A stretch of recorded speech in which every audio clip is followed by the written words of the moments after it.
Evet, şimdi bu çantamızın bu dört tarafını da yaptık.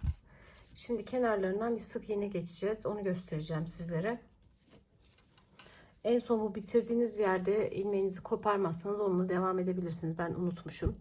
Şu ortaya battım. Oradan şu ipi de alttan yürüteyim. Şu bakın kenarlarından bir üstten bir alttan bir tane ip alıyorum. Sık iğne yapıyorum.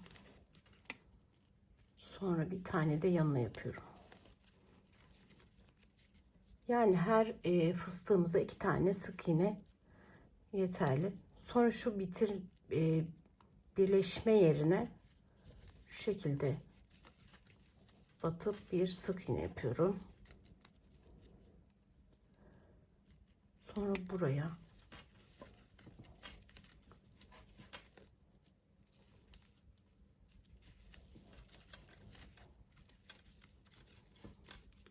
buraya şu birleşme yerine bir tane. Sonra bakın fıstığa geldik. Bir alttan bir üstten 2 tane buraya yaptım.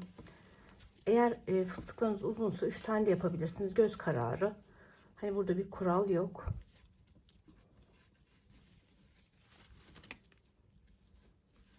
Bu şekilde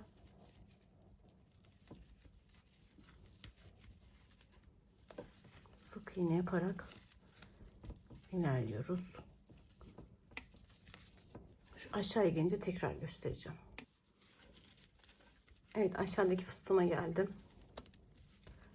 Şu ayracımı çıkarıyorum.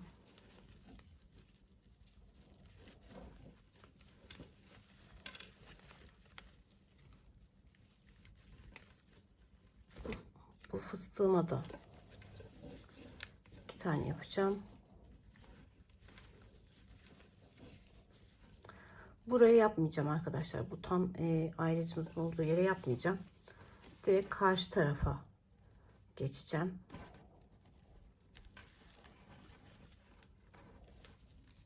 Bir, iki yaptım buraya da.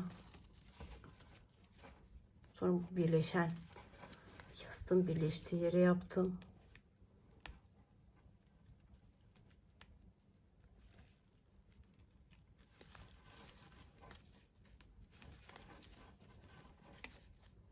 Buraya yaptım 2 tane.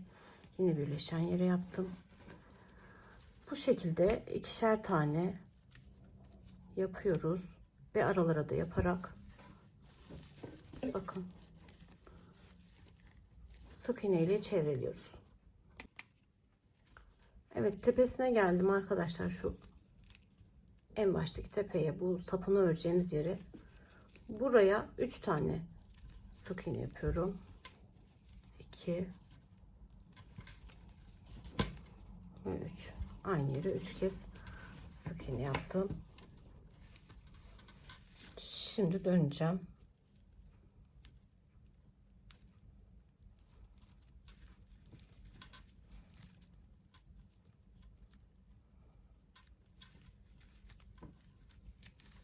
İki tane yaptım.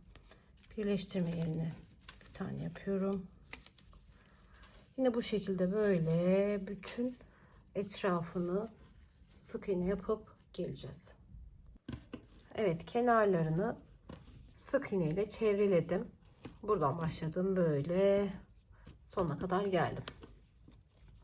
Şimdi sapını yapacağım. Sapı 35 ila 40 santim arasında uzunlukta oluyor. Yani siz istediğiniz boyutta yapabilirsiniz. Kolunuza takıp deneyebilirsiniz. Daha kısa da yapabilirsiniz ama ortalama 35 ila 40 santim arasına yapıyorum ben. Şimdi biraz ip bırakalım. Hani dikerken sapın bir ucunda ip olsun. Tekrar şöyle göstereyim.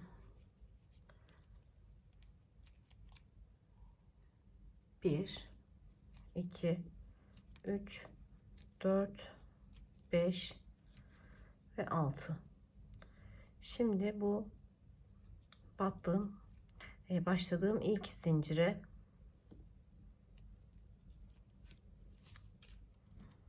batıyorum ve sık iğne yapıyorum. Yine buraya döne döne yapacağız.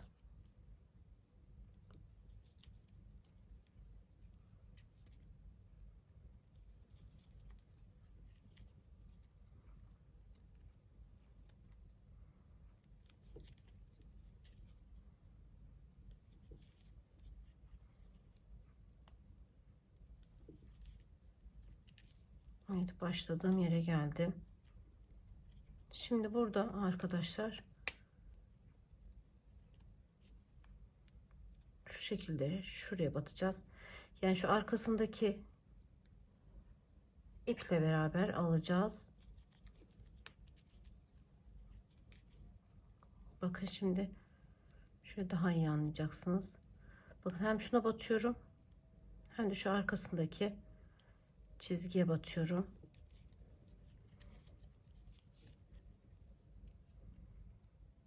Şuna batıyorum ve arkasındaki iki kat ipe batar gibi yani.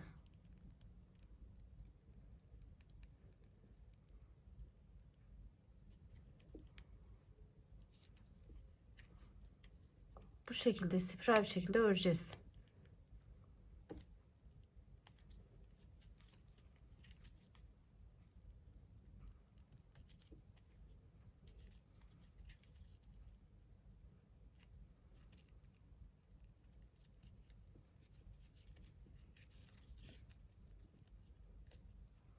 Şimdi şuradan atayım içeriye.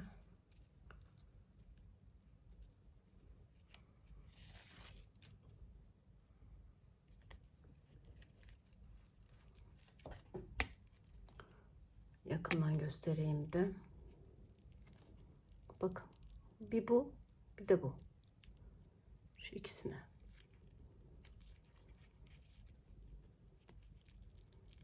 Bir bu, bir de bu.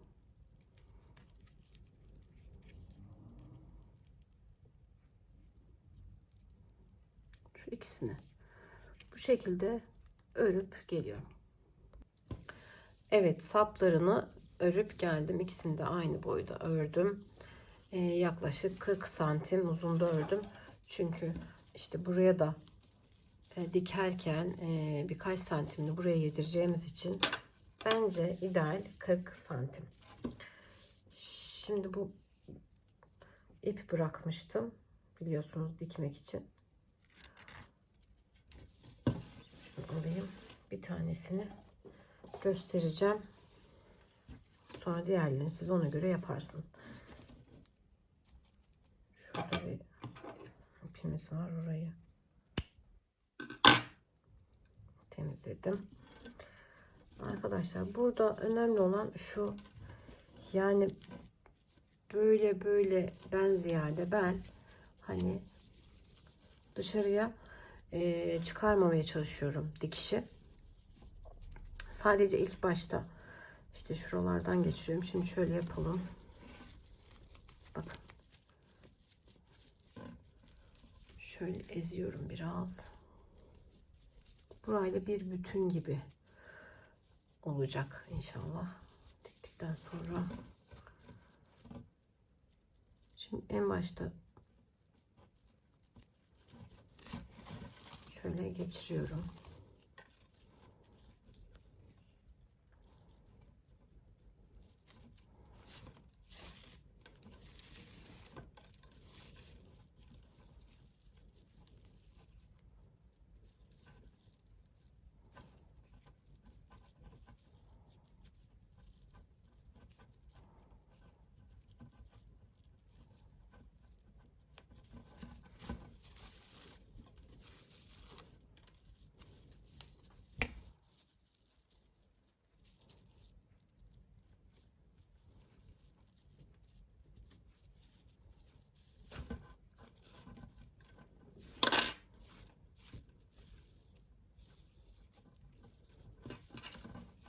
Önce bir tutturdum buraları.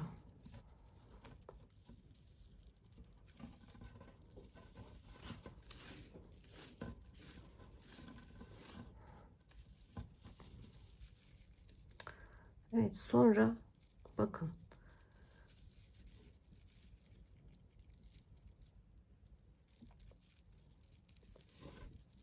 Bakın tekrar gösteriyorum. Şu şekilde örüyorum. Bir çantadan alıyorum. Bir de saptan. Bu şekilde buralarda dışarıya bir görüntü vermemiş oluyorum.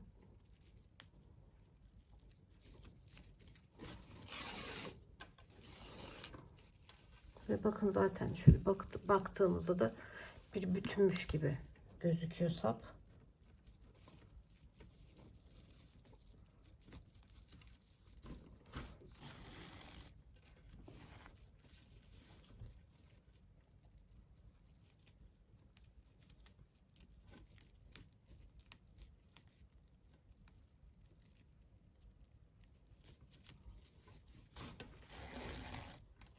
Evet, buradaki püf noktamız bu arkadaşlar. Bakın dışarıya hiçbir çirkin bir görüntü oluşmuyor. Tabii şimdi biraz sallanıyor, daha olmadı. Ben bu şekilde burayı aynı bu şekilde gösterdiğim gibi dikeceğim. Bu sapı da buraya dikeceğim. Şu sapları ayarlarken hani diğerini karşı tarafa dikerken şu orantıyı, yani tam eşit olsun birbirine, bir de bu önemli. Yani şunları tam eşit şekilde dikin. Birinden uzun veya kısa olmasın. Evet arkadaşlar, gerçekten aslında hiç bu çantayı çekmeye niyetim yoktu, fakat o kadar çok ısrar ettiniz ki o yüzden çektim. Lütfen emeklerim için bana bir teşekkürü çok görmeyin. Beğenmeyi, yorum yapmayı, arkadaşlarınıza videolarımı göndermeyi unutmayın. Instagram sayfamdan da beni takip edebilirsiniz. Paperback ismi. Evet, yeni videolarda görüşmek üzere. Hoşça kalın.